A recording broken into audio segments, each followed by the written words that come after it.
Hello students, very good morning to everyone. तो हमने last class में डिस्कस किया था step down auto transformer. Okay, हमने आपको बताया था कि जो ऑटो ट्रांसफार्मर होता है वो टू वाइंडिंग ट्रांसफार्मर से कैसे डिफरेंस होता है कि जो ऑटो टू वाइंडिंग ट्रांसफार्मर होता है उसमें क्या होती है, दो वाइंडिंग होती है, प्राइमरी वाइंडिंग और सेकेंडरी वाइंडिंग। ओके, या फिर हम बोल सकते हैं हाई वोल्टेज वाइंडिंग या फिर low voltage winding. Okay, but auto transformer जो होता है उसमें क्या होता है, एक सिंगल वाइंडिंग होती है। उसी सिंगल वाइंडिंग में क्या करते हैं, हम एक टैपिंग प्रोवाइड कराते हैं। उस टैपिंग के थ्रू क्या करते हैं, उसको उसमें दो वाइंडिंग हो जाती है, जिसमें एक होती है कॉमन वाइंडिंग और एक क्या होती है, सीरीज वाइंडिंग। ओके, टैपिंग हम किस तरीके से प्रोवाइड कराते हैं, जितना हमें लोड चाहिए या फिर आउटपुट चाहिए। अगर आउटपुट ज्यादा चाहिए तो नंबर ऑफ टर्न ज्यादा रखेंगे, अगर कम चाहिए तो कम रखेंगे। ओके, तो अगर number of turns load side ज्यादा है तो वो क्या कहलाता है, स्टेप अप ट्रांसफार्मर। और अगर number of turns load side कम है तो वो क्या कहलाता है, स्टेप डाउन ऑटो ट्रांसफार्मर। तो हम लास्ट क्लास में डिस्कस किए थे स्टेप डाउन ऑटो ट्रांसफार्मर। आज हम डिस्कस करने वाले हैं step up auto transformer. Okay, तो स्टेप अप ऑटो ट्रांसफार्मर इसका मतलब क्या है, number of turns on load side is greater than number of turns on source side। ठीक है, अगर number of turns load side ज्यादा है as compare to number of turns on source side तो वो क्या कहलाएगा, हमारा step up auto transformer. Okay, तो इसका डायग्राम हमारा कैसे बनेगा,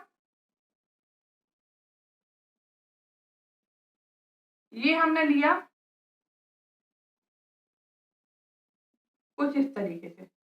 ओके, ये क्या हो गया हमारे, देखिए अब लोड साइड क्या है, नंबर ऑफ टर्न्स ज्यादा है और सोर्स साइड क्या है, हमारे कम है हमारे। तो ये हो जाएगा हमारा VH, यहाँ का करंट IL, ये करंट IL, यहाँ का वोल्टेज VL। ओके, एक डॉट यहाँ पे है, एक डॉट यहाँ पे है, ये A B and this is C। Okay, ये वाली जो बाइंडिंग है इसको कॉमन बाइंडिंग बोलेंगे क्योंकि ये दोनों में कॉमन है हमारी, सोर्स में भी लोड में भी। और ये वाली जो बाइंडिंग है ये कौन सी बाइंडिंग हो जाएगी, सीरीज बाइंडिंग। ठीक है, अब आप देखिए यहाँ पे क्या होगा, लोड लगा है, लोड क्या करेगा, करंट को एब्जॉर्ब करेगा। ठीक है, यहाँ पे क्या होगा, पावर का एब्जॉर्प्शन होगा और ये क्या करेगा, पावर को डिलीवर करेगा। सोर्स क्या करता है, source always deliver power and load always absorb power. ये हमने लास्ट क्लास में भी बताया है। प्लीज जिसने भी लास्ट क्लास नहीं देखी है पहले वो लास्ट क्लास को देखे, क्योंकि बेसिक सारे उसी में बता चुके हैं। अब हमें यहाँ पे जल्दी जल्दी उसको स्टेप डाउन से स्टेप अप कैसे बनता है वो हम बताएंगे।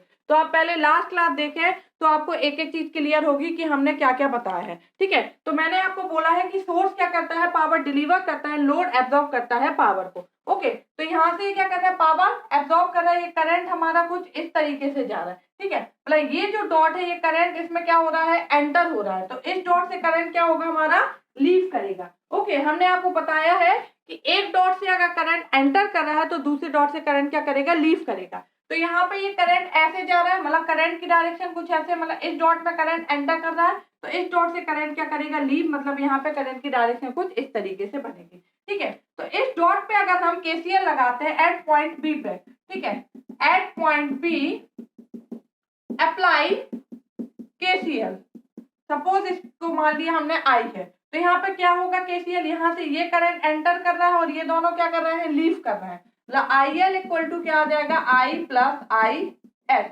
तो I की वैल्यू क्या हो जाएगी, IL माइनस IH। ये क्या हो जाएगा, IL माइनस IH। ओके, ये हो गया हमारा, इतना आपको समझ में आया। अब अगर हम S ट्रांसफॉर्म निकालते हैं, अब हम इसको टू बाइंडिंग ट्रांसफार्मर में आपको बना के नहीं दिखा रहे हैं, जैसे हमने स्टेप अप ट्रांसफार्मर में, स्टेप डाउन ट्रांसफार्मर में आपको इंडिविजुअल बना के दिखाया था। ठीक है, तो ऐसे ही अगर ये हमारा ऑटो ट्रांसफार्मर है तो एक ऑटो ट्रांसफार्मर के अंदर ही क्या होता है, टू बाइंडिंग ट्रांसफार्मर होता है। ठीक है, ये सिंपल ऑटो ट्रांसफार्मर है। अगर दो बाइंडिंग ट्रांसफार्मर में तोड़ेंगे तो क्या होगा, दो बाइंडिंग, एक सीरीज बाइंडिंग और एक क्या हो जाएगी, कॉमन बाइंडिंग। ओके, तो यहाँ का वोल्टेज हो गया हमारा क्या, VL, इस वाली बाइंडिंग का, और यहाँ का करंट क्या है IL माइनस IL। ठीक है, यहाँ के नंबर ऑफ टर्न्स कितने होंगे, इसके नंबर ऑफ टर्न्स जो है वो क्या होंगे NL, और एक टोटल नंबर ऑफ टर्न्स कितने होंगे NS। तो अगर इस वाली बाइंडिंग के नंबर ऑफ टर्न्स हम फाइंड करते हैं, इस बाइंडिंग के नंबर ऑफ टर्न्स फाइंड करते हैं सीरीज बाइंडिंग के, तो क्या होंगे NH माइनस NL, होगा कि नहीं होगा। इसका वोल्टेज है VH और ये वोल्टेज है VL, तो यहाँ का वोल्टेज कितना होगा VH माइनस VL। ठीक है, तो यहाँ का वोल्टेज कितना हो गया VH माइनस VL, करंट क्या है IH, और यहाँ का वोल्टेज कितना है VL और करंट क्या है IL माइनस IH। तो S ट्रांसफॉर्म कैसे निकालते हैं हम, S ट्रांसफॉर्म बोले या फिर S ऑफ टू बाइंडिंग बोले या फिर इसी को S इंडक्शन बोलते हैं, क्योंकि इंडक्शन के थ्रू क्या हो रहा है, इनमें पावर ट्रांसफॉर्म हो रहा है। तो क्या होगा, S क्या होता है, मतलब S मतलब वोल्ट एम्पियर है हमारा। ठीक है, S से हम डिनोट करते हैं वोल्ट एम्प, मतलब वोल्टेज इनटू करंट। तो या तो यहाँ का वोल्टेज और करंट ले लें या फिर यहाँ का वोल्टेज और करंट ले लें। ठीक है, ये दो बाइंडिंग में टूटा ना, ये सिंपल ऑटो ट्रांसफॉर्मर दो बाइंडिंग, एक ये बाइंडिंग हो गई और एक ये बाइंडिंग। तो यहाँ का वोल्टेज कितना है VH माइनस VL, करंट क्या है IH। तो क्या लिख सकते हैं यहाँ, तो VH minus VL current IH, या फिर क्या लिख सकते हैं IL माइनस IH, यहाँ का वोल्टेज है VL और करंट क्या है IL माइनस IH। ओके, तो ये क्या हो गया S ट्रांसफॉर्म। अब ऑटो ट्रांसफॉर्मेशन रेशियो क्या होता है, AA equal to VH by VL।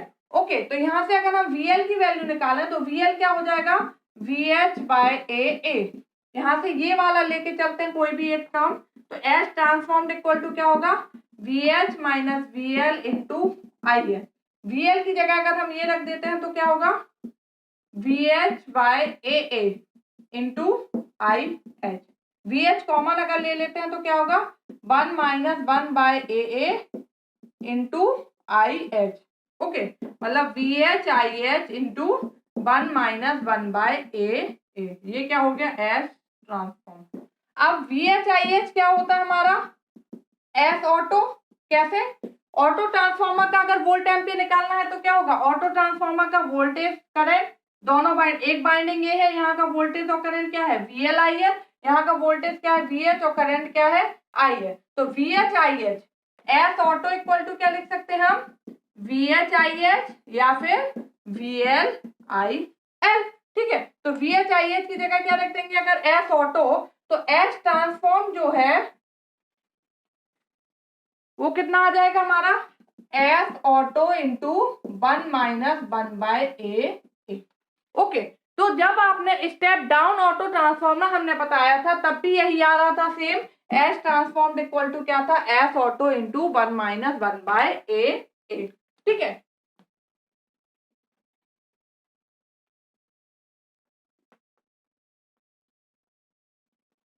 अभी हमने ये वाली लेके चली थी, अगर आप सेम लेके चलेंगे दूसरे, अगर आप इस साइड का वोल्टेज और करंट लेते हैं तो भी देखिए सेम आएगा VL into IL minus IH। ठीक है, तो IH by IL equal to क्या होता है 1 बाय AA। ठीक है, तो IH इक्वल टू क्या होता है IL बाई AA। ये हम रिलेशन ऑलरेडी फाइंड कर चुके हैं, वो आप वहां पे देख लीजिएगा ये कैसे आया। हमने MMF बैलेंसिंग के थ्रू या फिर पावर कंजर्वेशन के थ्रू ये रिलेशन फाइंड किया है कि VH IH equal to VL IL, उससे VH by VL equal to IL by IL transformation ratio के थ्रू। तो ये सारे जो रिलेशन है कि ये आप हम लिख रहे हैं, कैसे लिख रही हैं मैम आप, तो MMF बैलेंसिंग के थ्रू ये सारे हम रिलेशन लास्ट क्लास में स्टेप डाउन ऑटो ट्रांसफॉर्मर में डिस्कस कर चुके हैं, इसलिए हम यहाँ पे रिपीट नहीं करेंगे। ओके, तो ये क्या हो गया VL into IL minus IH की जगह क्या रखेंगे IL बाई AA। तो ये क्या हो जाएगा VL IL कॉमन ले लेंगे 1 माइनस 1 बाय AA। तो ये क्या हो जाएगा VL IL क्या होता है S auto into 1 minus 1 by A। ठीक है, तो अभी आपने देखा था सेम आया था, तो S ट्रांसफॉर्म क्या आ गया S auto into 1 minus 1 by A। ठीक है, अब जो AA होता है ये क्या होता है high voltage bye low voltage, मतलब इसकी वैल्यू जो है वो हमेशा क्या होगी ग्रेटर देन होगी किससे 1 से, 1 से क्या होगी हमारी ज्यादा होगी। ठीक है, और AA की वैल्यू ग्रेटर देन 1 होगी, इसका मतलब है ये ओवरऑल वैल्यू क्या होगी हमारी लेस देन होगी हमारी 1 से, मतलब S ट्रांसफॉर्म जो होता है वो लेस देन होता है S ऑटो से। ठीक है, अगर एस ऑटो एस ट्रांसफॉर्म से ज्यादा है, इसका मतलब क्या है कि जो हमारा पावर ट्रांसफॉर्म हो रहा है वो ट्रांसफॉर्म पावर के अलावा भी किसी दूसरे सोर्स से क्या हो रहा है, पावर ट्रांसफॉर्म हो रहा है। तो एक और किसके थ्रू होता है, कंडक्टेड पावर होता है। ठीक है, ये वाली जो वाइंडिंग है इससे जो पावर हमारा ट्रांसफॉर्म होगा, डिलीवर्ड होगा, वो क्या होगा हमारा, इंडक्शन के थ्रू होगा। ठीक है, इंडक्टिव पावर होगा। और इस बाइंडिंग के थ्रू जो होता है वो होता है क्या, कंडक्शन के थ्रू। ठीक है, तो एस ऑटो निकाल लिया, एस ट्रांसफॉर्म निकाल लिया, अब हम क्या करेंगे, एस कंडक्टिव निकालेंगे।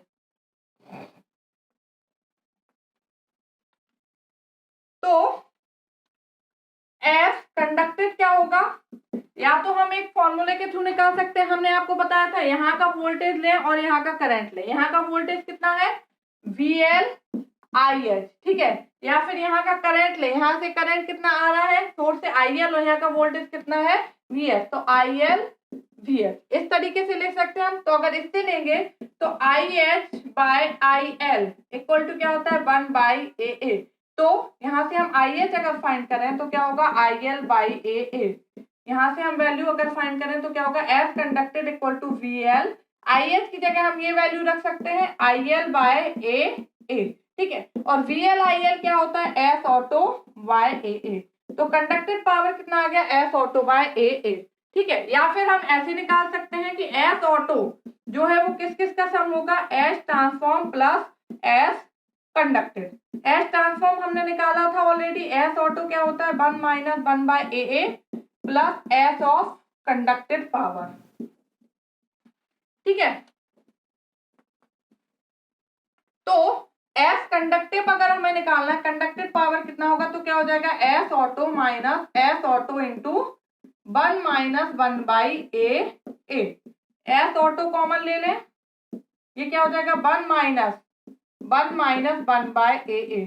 इसको आप अगर सॉल्व करते हैं तो ये कितना आएगा, 1 माइनस माइनस 1/AA। तो ये क्या आ जाएगा, एस ऑटो बाय AA। ठीक है, तो एस कंडक्टेड कितना आया, एस ऑटो बाय AA, और एस ट्रांसफॉर्म कितना आया, एस ट्रांसफॉर्म कितना आया था, S auto into 1 minus 1/AA।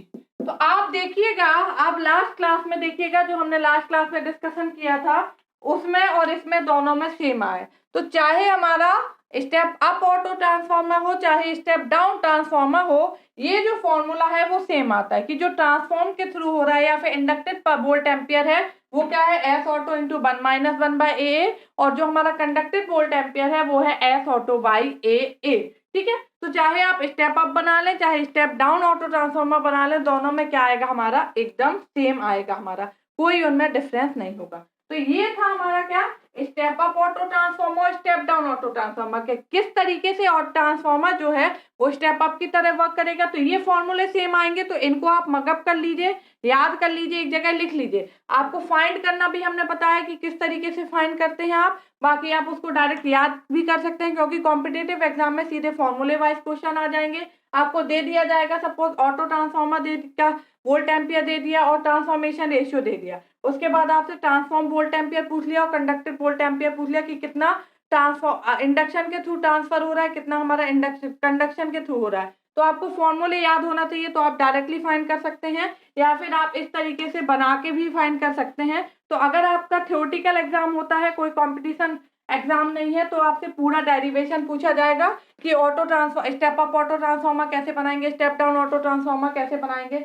और ये सारे फॉर्मूले ड्राइव करने, या कॉम्पिटिशन एग्जाम में ये डायरेक्ट फॉर्मूला पूछा जा सकता है। ठीक है, तो इसका सबसे एक मेन आपने एडवांटेज देखा क्या, कि जो एस ऑटो होता है वो हमारा क्या है, एस ट्रांसफॉर्म से ज्यादा है। ठीक है, तो आप देख रहे हैं कि इसमें क्या हो रहा है, अगर हम टू वाइंडिंग, क्योंकि एस ट्रांसफॉर्म मतलब क्या है, टू वाइंडिंग ट्रांसफॉर्मर की है हमारी, तो एस ऑटो जो है वो एस टू वाइंडिंग की अपेक्षा क्या है, ज्यादा है। मतलब ऑटो ट्रांसफॉर्मर यूज करने से अगर कोई हमारा सिंगल टू वाइंडिंग ट्रांसफॉर्मर है उसी को अगर हम ऑटो ट्रांसफॉर्मर बना देते हैं तो उसकी जो वोल्ट एम्पियर रेटिंग है वो क्या होती है, हमारी बढ़ जाती है। तो ये यहाँ पे एक हमारा बिगेस्ट एडवांटेज है। ठीक है, कि ऑटो ट्रांसफॉर्मर यूज करने से क्या होता है, उसकी वोल्ट एम्पियर रेटिंग इंक्रीज हो जाती है। ये क्वेश्चन ए पॉइंट बहुत इंपॉर्टेंट है हमारा, ये हमारा पूछ लिया जाता है कहीं पे भी। ठीक है, इसको मैं यहाँ लिख देती हूँ।